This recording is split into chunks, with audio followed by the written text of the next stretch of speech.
সকল শিক্ষার্থীকে স্বাগত জানিয়ে শুরু করছি ম্যাথ ক্লাস। আজকে আমি ম্যাথ ক্লাসে পঞ্চম শ্রেণীর গণিতের পৃষ্ঠা নম্বর হচ্ছে 88, অনুশীলনী 7 খ। প্রশ্ন নম্বর হচ্ছে 10 ভাগ করো। এখানে 1 থেকে 6 পর্যন্ত 6টি অঙ্ক দেওয়া আছে। এখানে প্রত্যেকটি অঙ্ক নিয়মেই একই, সুতরাং একটি সমাধান ভালোভাবে মনোযোগ সহকারে যদি তোমরা দেখো তাহলে অন্যগুলোর সমাধান করতে পারবে। তাহলে দেখো এখানে দেওয়া আছে নম্বর 1। এখানে কি দেওয়া আছে? দেওয়া আছে সাধারণত 0 দেওয়া আছে এখানে 4.8 ভাগ 0.6।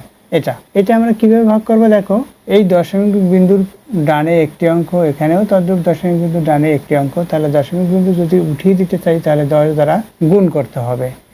এটাকে দুইটাকেই 10 দ্বারা গুণ করতে হবে অথবা 10 দ্বারা ভাগ করতে হবে। এখানে আমরা 10 দ্বারা গুণ করে দেখি। এখানে 4.8 গুণ 10, এখানে 10 দ্বারা গুণ করতেছি, এখানে ব্র্যাকেট এই ভাগ চিহ্ন দিলাম। এটাকে 10 দ্বারা গুণ করি 0.6 গুণ 10, এটাকে 10 দ্বারা গুণ করেছি। তাহলে এখন কি হবে দেখো, এই যে দশমিক বিন্দু এটা উঠে যাবে 10 দ্বারা গুণ করলে, অর্থাৎ এখানে 48 হয় শুধুমাত্র। এই ভাগ চিহ্ন দিলাম, এখানে কি হবে? এখানে 6 হবে শুধুমাত্র, এখানে 6 হলো। এখন 48কে 6 দ্বারা ভাগ করি, 6 8 48, 8 হবে উত্তর। তাহলে উত্তর কত হলো? 8 হলো। উত্তর 8 হলো, 8 লিখলাম। দেখো এর বিকল্প নিয়ম দেখাচ্ছি, সুতরাং লিখে রাখিস। এখানে 4.8 ভাগ 0.6, এটা 4.8 ভাগ 0.6। এখন কি করব আমরা? এটাকে আমরা এই যে দশমিক বিন্দু তুলে দিব, দশমিক বিন্দুর পরিবর্তে 1 লিখব। একটা সংখ্যা আছে দশমিকের ডানে একটি অঙ্ক, দশমিক ডানে একটি অঙ্ক বিদায় একটি শূন্য হলো, অর্থাৎ দশমিক বিন্দু পরিবর্তে বলেছি বা দশমিক তুলে দিয়ে 1 লিখেছি। তাহলে কি হবে? 48 হবে। এখানে কত আছে? ভাগ চিহ্ন আছে, ভাগ চিহ্ন দেই। এখানে কি হবে? এই দশমিক বিন্দু যদি তুলে দেই তাহলে 0.6 হয়, অর্থাৎ 6 আমরা লিখতে পারি। দশমিক তুলে দিতে হলে দশমিকের পরিবর্তে 1 লিখতে হবে, দশমিকের ডানে যে কটি অঙ্ক ওই কটি শূন্য লিখতে হয়। এটা হলো সমান দেয়। এখন কি হবে? এই ভাগ চিহ্নটা আমরা গুণ করব, অর্থাৎ প্রথম পদটি লিখে রাখি। প্রথমে 48 বাই এখানে 10, ভাগ চিহ্ন গুণ দেই। তাহলে কি হবে? এটা বিপরীত ভাবে লিখতে হবে, অর্থাৎ লব হর হবে, বিপরীতকরণ বা ব্যস্তকরণ হলো লব হর হবে এবং হর লব হবে। এখন কি এই 10 দ্বারা 10কে ভাগ করি, ভাগফল এখানে 1 হবে। 6 দিয়ে 48কে ভাগ করি, 8 হবে। 6 8 48, যেহেতু 8 দিয়ে 1কে গুণ করি, যেহেতু এটা 8 হলো, এই 8 দিয়ে 1কে গুণ করি 8 হবে। দেখো ইতিপূর্বে 8 হয়েছে, এখানেও 8 হলো, একই উত্তর। আবার এখানে আমরা এভাবে করতে পারি। দেখো 0.6 এটা হচ্ছে ভাজক এবং 4.8 এটা হচ্ছে ভাজ্য। তাহলে কিভাবে করতে পারবো? এই যে দেখো দশমিক বিন্দুর ডানে একটি অঙ্ক, এখানেও দশমিক বিন্দুর ডানে একটি অঙ্ক, অর্থাৎ সমান সংখ্যা অঙ্ক।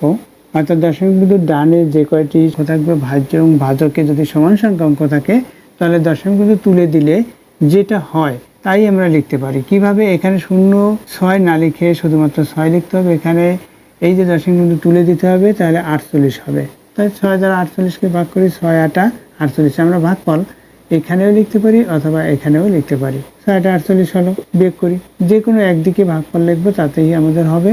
এখানে যদি লিখি 6 8 48, তাতেও হয়। এভাবে দেখো, অথবা দেখো আমরা যদি এই যে কত 4.8 এটা লিখলাম, এটাকে এই যে ভাগ চিহ্ন আছে, ভাগ চিহ্ন দিলাম।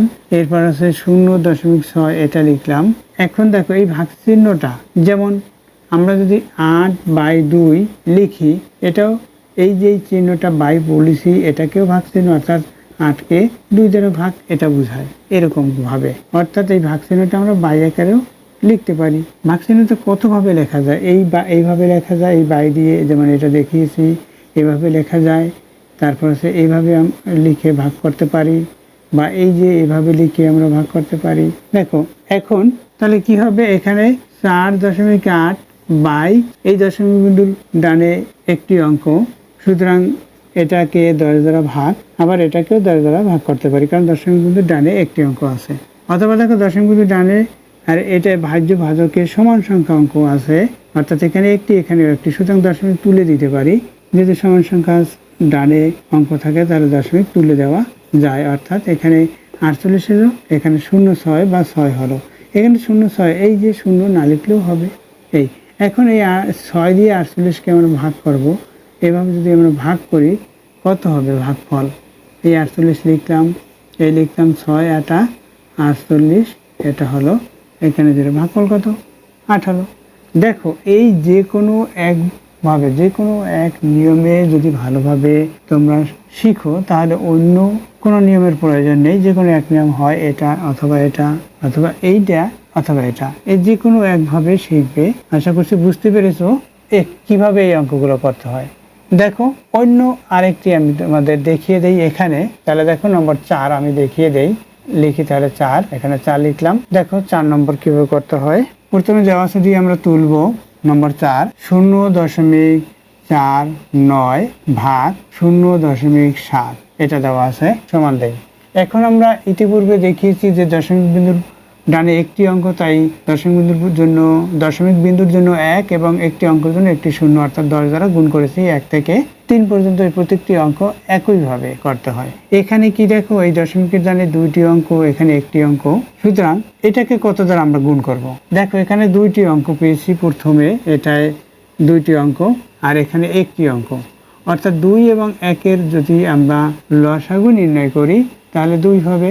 তাহলে 2 মানে কি 2টি অঙ্ক দশমিকের ডানে। তাহলে এখন আমরা কি করব, এখানে দশমিকের পরিবর্তে 1, 2টি অঙ্কের জন্য 2টা 0, অর্থাৎ 100 দ্বারা আমরা এটাকে গুণ করব এটাকে গুণ করব। কিভাবে দেখো 0 অর্থাৎ এই দশমিক বিন্দুর ডানে 2টি অঙ্ক, এখানে একটি অঙ্ক, এটাই বেশি। তাহলে কি হবে এই দশমিকের জন্য 1 এবং এই 2টি অঙ্কের জন্য 2টা 0, 1-এর পরে 2টা 0 অর্থাৎ 100 দ্বারা এটাকেও গুণ এটাকেও গুণ, অর্থাৎ 0.49 লিখি, এরপরে গুণ 100 লিখি, ব্র্যাকেট দেই, এরপর হচ্ছে এখানে ভাগ চিহ্ন দেই, তদ্রূপ এখানেও 100 লিখতে হবে। 0.7 গুণ 100 এটা লিখলাম।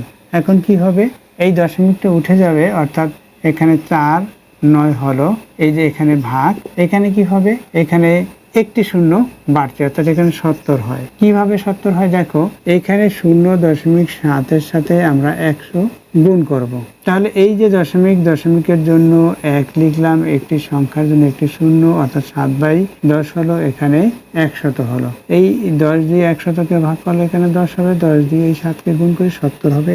কারণ এখানে আমরা 10 দ্বারা গুণ করেই এই দশমিক বিন্দু তুলে দিতে পারি, কিন্তু এখানে 100 লেখা, অর্থাৎ আরেকটি 10 বেশি লেখা, সেই 10টি সাথে সাথে গুণ হয়ে গেল।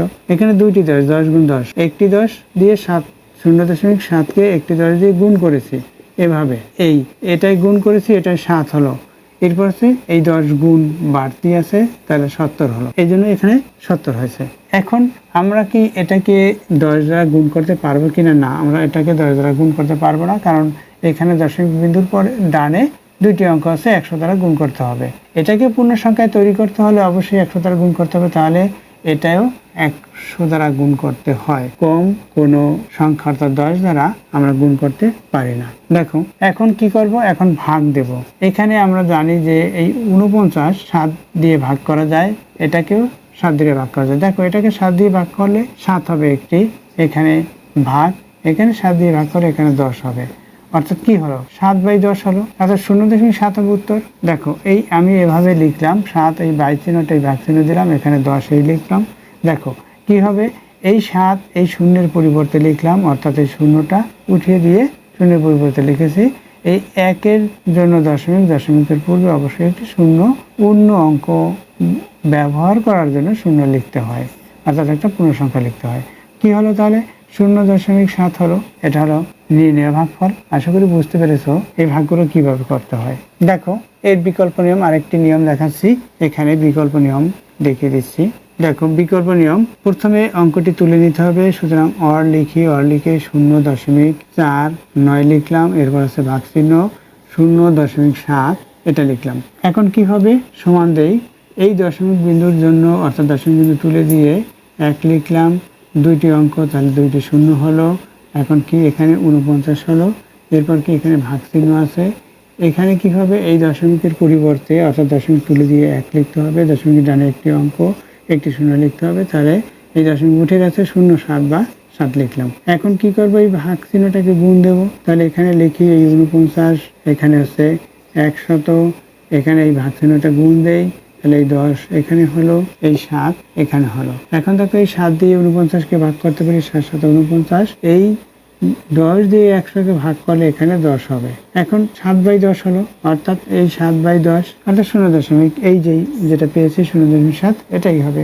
এখানে থাকো 7/10, অর্থাৎ এই শূন্যের পরিবর্তে 7 লিখলাম, এই 1-এর জন্য দশমিক, তার পূর্বে একটি শূন্য, এটা হলো। দেখো এই অঙ্কগুলো মনোযোগ সহকারে দেখলে বা বুঝতে চেষ্টা করলে অবশ্যই তোমরা এগুলো সমাধান করতে পারবে। আশা করি বুঝতে পেরেছো এই অঙ্কগুলো কিভাবে সমাধান করতে হয়। এতক্ষণ ম্যাথ ক্লাসের সাথে থাকার জন্য সকলকে ধন্যবাদ জানিয়ে আজকের মতো বিদায় নিচ্ছি।